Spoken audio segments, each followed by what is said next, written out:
Hello guys, in this video I'm gonna show you how to fix reconnecting problem on your WhatsApp.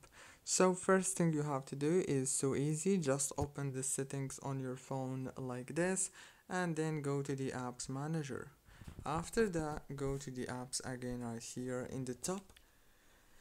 Search for WhatsApp between all those apps and click on it. Now after you click on WhatsApp, all what you have to do is first thing go to the notifications management and then make sure that all the notifications are enabled, especially this one, it's called call notifications. Click on it and make sure to enable all those options.